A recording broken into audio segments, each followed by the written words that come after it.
Bonjour tout le monde. Écoutez, je vous fais une petite vidéo aujourd'hui, comme je vous l'avais promis, sur l'homéopathie. Donc tout le monde connaît un petit peu ce que c'est que l'homéopathie, je pense. On a tous vu des petits tubes de granules à droite, à gauche.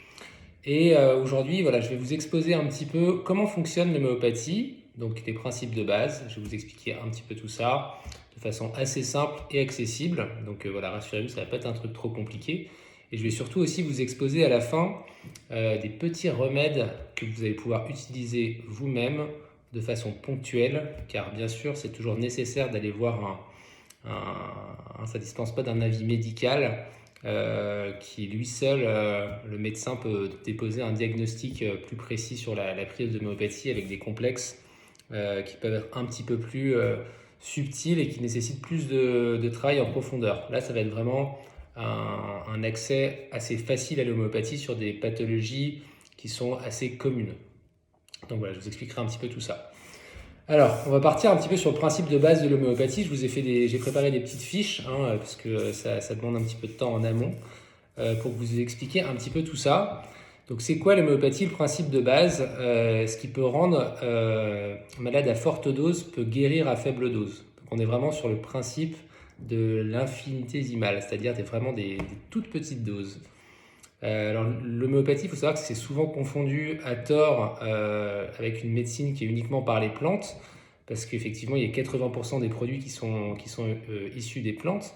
Il faut savoir qu'il y a aussi 20% des autres produits qui proviennent de substances minérales chimiques, notamment l'arsenic et le soufre, par exemple, ou aussi de produits d'origine animale, comme le venin d'abeille, par exemple.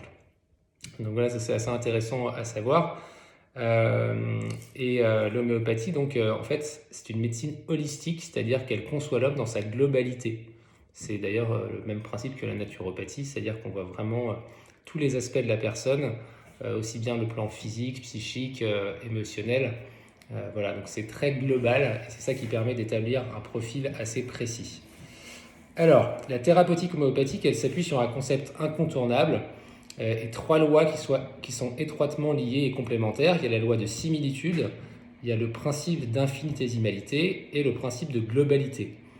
Alors, la loi de similitude, c'est quoi? C'est une substance qui est capable de provoquer un ensemble de symptômes chez un individu sain et capable de guérir les mêmes symptômes chez un individu malade. C'est ce qu'on appelle la recherche du similimum, exactement. Donc ça, c'est assez intéressant. Le principe d'infinitésimalité, c'est quoi? C'est la loi de la petite dose. D'ailleurs, après des années d'expérimentation, Hahnemann est arrivé à la conclusion que pour avoir une amélioration prompte, douce et durable, il fallait des doses minimes, infinitésimales, dont il codifia la préparation. Et donc, plus la dynamisation est poussée, plus le remède en fait homéopathique va acquérir sa puissance thérapeutique. Et donc, il acquiert une force énergétique semblable au déséquilibre de l'énergie vitale. Donc, moins il est présent en fait matériellement. Donc, c'est-à-dire que plus on va vouloir travailler sur des choses subtiles, plus en fait le remède va être moins présent en fait dans la préparation homéopathique. Donc, on est vraiment sur l'énergétique, le vibratoire. Voilà, c'est assez compliqué à expliquer.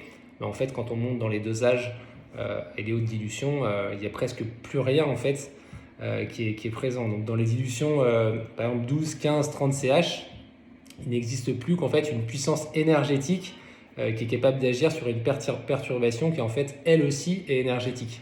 Donc ça c'est assez intéressant, surtout quand on travaille dans le domaine du subtil un petit peu et qu'on est dans les médecines douces. C'est vrai qu'on comprend que c'est pas forcément parce qu'on a mal à la tête qu'on doit prendre une aspirine. Voilà, ça c'est la médecine chinoise, elle résonne aussi un petit peu comme ça, c'est un petit peu différent.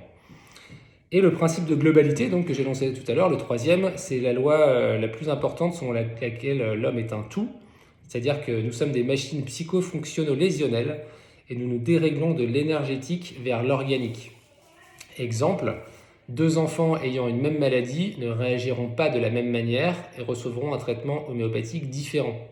Voilà, donc là, encore une fois, on est tous uniques, tous différents et on prend la personne dans son ensemble. Donc, on va vraiment agir différemment sur un individu d'un individu à un autre. Donc voilà, et pour résumer en une phrase, on pourrait dire que la maladie est une modification qualitative de l'énergie vitale. Ce n'est pas du tout un problème quantitatif. Donc ça veut tout dire, hein. L'homéopathie elle cherche la guérison réelle de l'organisme. La toxémie progressive, c'est-à-dire que plus on est intoxiqué, plus on a des toxiques dans le corps et des toxines, plus en fait le potentiel vital de l'individu et ses capacités réactionnelles vont diminuer. Donc ça c'est aussi important à comprendre. Ce qui peut se passer quand on prend de l'homéopathie, en début de traitement, en fait, ça peut arriver que l'aggravation des maux se produise sur 24-48 heures, un peu comme quand on va faire une séance en acupuncture ou en ostéopathie. Et pour qu'après, en fait, l'aggravation et tous les symptômes en fait, pour lesquels vous étiez venu disparaissent complètement. Ça arrête brutalement. Donc ça peut arriver, il faut le savoir. Donc on peut attendre un petit peu aussi quand on prend des remèdes. Si l'aggravation persiste ou récidive, la réponse consiste soit dans le changement de la dilution du médicament prescrit, donc on peut changer ça. On peut passer aussi de 7 CH au lieu de 9 CH au 15 CH par exemple, soit dans la prescription aussi d'un complémentaire du remède principal qui aura pour effet d'adoucir l'information homéopathique délivrée. Donc ça va être, on garde le remède qu'on vous a prescrit au début et on en prescrit un autre en plus, en supplément, pour adoucir les effets du premier. Donc ça, c'est vraiment aussi à étudier. C'est pour ça que je parlais tout à l'heure d'avoir vraiment un cadre et quelque chose de bien précis, avec un diagnostic bien précis délivré par les médecins homéopathes. L'aggravation en milieu de traitement, ça peut se produire aussi chez les personnes et les patients notamment qui sont hypersensibles, même hypersensibles aux médicaments d'ailleurs aussi, ça peut arriver, hein, en général c'est lié. Et dans ce cas-là, on a plusieurs solutions. Donc soit on recherche un autre médicament, soit on va espacer les prises, soit on va diminuer la quantité qui est prise quotidiennement, ou alors on va prendre un traitement moins long. Voilà, donc ça c'est les alternatives qui sont possibles effectivement pour subvenir à ça. Alors, je vais maintenant vous exposer des petits remèdes.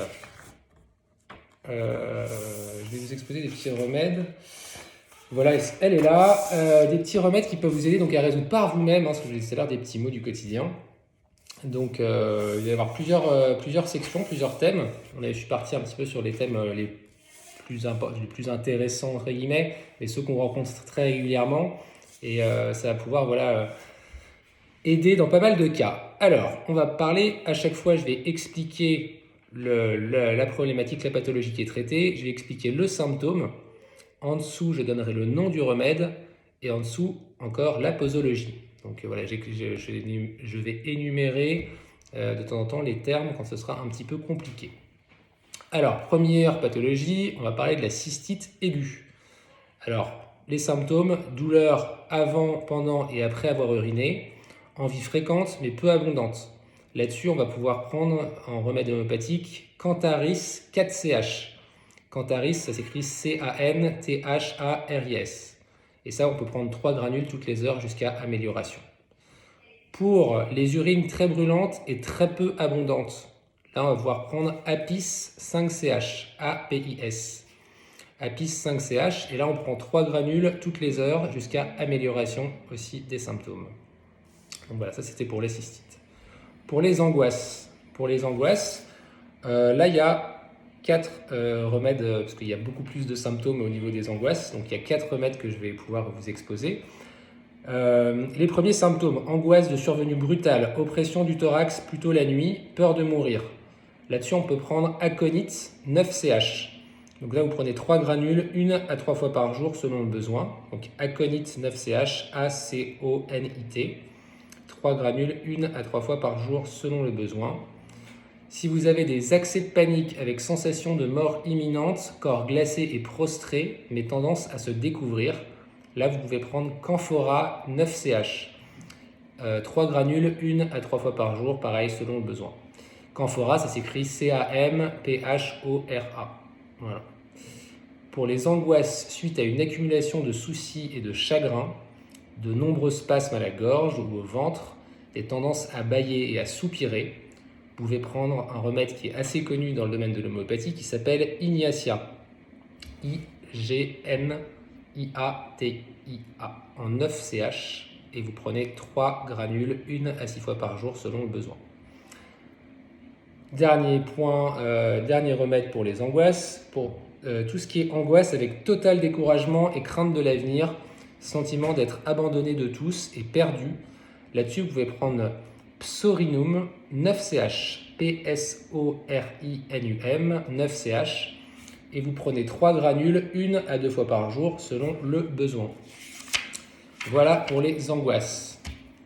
Pour les migraines de l'adulte, là vous pouvez prendre en remède Belladonna 7CH. Les symptômes, c'est douleurs battantes avec crainte de la lumière et du bruit, rougeur du visage et aggravation vers minuit. Donc voilà, ça c'est Belladonna 7CH et c'est 3 granules 3 fois par jour. Pour les céphalées de stress, mal de tête et douleurs cervicales qui remontent avec aggravation lors de mouvements des yeux et partant orageux, vous pouvez prendre Spigelia Antelmia en 9CH. Alors je vais vous l'épeler. Spigelia, plus loin Antelmia, Antelmia en 9CH. Et ça, vous prenez 3 granules, 1 à 4 fois par jour selon le besoin. Voilà, donc quand je dis selon le besoin, c'est effectivement si vous sentez que c'est encore présent ou que ça s'estompe, ben voilà, vous pouvez prendre un peu plus ou un peu moins à chaque fois. C'est toujours variable. Ensuite, pour tout ce qui est fatigue, voilà, fatigue physique. Fatigue physique. Alors là, on va parler juste d'un seul remède. Fatigue physique, donc fatigue avec vertige et faiblesse dans la nuque. Les jambes semblent se dérober. Donc ça, on voit un petit peu ce que ça fait, hein, les jambes qui flageolent et voilà, fatigue avec vertige. Vous pouvez prendre Coculus en 7CH. Ça s'écrit COCCULUS en 7CH, 3 granules matin et soir pendant 15 jours. Voilà. Pour ce qui est de l'asthme. L'asthme, c'est le plus couramment utilisé, le remède dont je vais vous parler. C'est des crises qui surviennent plutôt la nuit autour de 1h du matin, qui obligent à s'asseoir avec des sensations d'angoisse et d'agitation, avec un besoin de bouger en fait. Et là, vous pouvez prendre Arsenicum album en 5CH. Ça, c'est écrit arsenic comme l'arsenic, mais arsenicum. Et album comme un album de musique, hein, 5CH, 3 granules, 1 à 6 fois par jour selon le besoin. Donc voilà, ça c'est vraiment super. Très bon remède. Pour tout ce qui est acné, vous pouvez prendre, alors au niveau des sensations, des symptômes, c'est peau très grasse et dominante de points noirs. Là, ça va être vraiment le remède qui est adapté à ça, hein. À chaque fois que je précise les symptômes au-dessus, c'est vraiment le remède qui est adapté à ça. Il faut savoir qu'il y a plein d'autres remèdes qui peuvent avoir des variantes en fonction de chaque pathologie ou de chaque problème qui vous incombe. Donc là, pour tout ce qui est peau très grasse et dominante de points noirs, c'est Sélénium en 5CH. Sélénium, SELENIUM en 5CH. 3 granules, et ça vous prenez donc 3 granules par jour. Donc ça, c'est rapide. Pour les tendinites, alors pour les tendinites, il y a un remède. Tendinite après traumatisme ou surmenage, tendinite d'inflammation améliorée par la chaleur, vous pouvez prendre Ruta graveolens en 5CH. Ça s'écrit Ruta R-U-T-A et graveolens grave et olens O-L-E-N-S. Voilà, tout attaché graveolens. Et ça, vous prenez 3 granules, 1 à 3 fois par jour, selon les besoins aussi. Petit sujet important, enfin ils sont tous importants, mais celui-là quand on parle souvent, on voit souvent des messages à ce niveau-là, c'est tout ce qui est fibromyalgie. Donc là, je vais vous parler de 2 remèdes. Le premier pour les sensations suivantes, spasme musculaire avec hypersensibilité à la douleur et avec fourmillement, aggravation au moindre toucher la nuit. Là, vous pouvez prendre Asafoetida en 5CH, 3 granules matin et soir. Asa, ça s'écrit A-S-A et Fateida, F-A-E-T-I-D-A. Pour tout ce qui est état anxieux avec douleur partout dans le corps, surtout la nuit, et qui empêche de fermer l'œil, là, vous pouvez prendre Opium en 15CH. Là, c'est 1 dose par semaine. Donc, Opium en 15CH, là, vous achetez des petites doses en fait, hein, en pharmacie. C'est des mini-doses avec des granules qui sont plus petites et vous prenez toute la dose d'un coup. Et donc, c'est 1 dose par semaine jusqu'à l'amélioration bien sûr des symptômes. Pour ce qui est gastrite, là vous pouvez prendre, on a bientôt fini, hein. Là vous pouvez prendre, alors pour les symptômes suivants, pardon, gastrite, brûlure avec ballonnement après avoir mangé trop vite et après les sucreries. Là vous pouvez prendre Argentum nitricum en 5 CH et là vous prenez 3 granules avant le repas de midi et 3 granules avant le repas du soir. Donc ça c'est Argentum nitricum, NITRICUM en 5 CH. Et dernier remède, mais pas des moindres, puisque ça c'est un classique et qu'on a tous souvent on a tous connu, en tout cas on connaît tous de temps en temps des problèmes de digestion. Et donc là le remède va être le suivant, pour les sensations de gonflement du ventre au moindre aliment que vous mangez, comme s'ils se transformaient en gaz, ces aliments, avec une sensation de somnolence léthargique, comme si vous étiez KO après les repas. Vous pouvez prendre Nux Mochata, en 9 CH. Donc ça s'écrit Nux, N-U-X, Mochata, M-O-S-C-H-A-T-A. Et là, vous prenez 3 granules si besoin, matin et soir. Voilà. Donc voilà, ça fait pas mal de petits remèdes, mais sur des pathologies qu'on a tous connues à un moment ou à un autre et qui peuvent servir.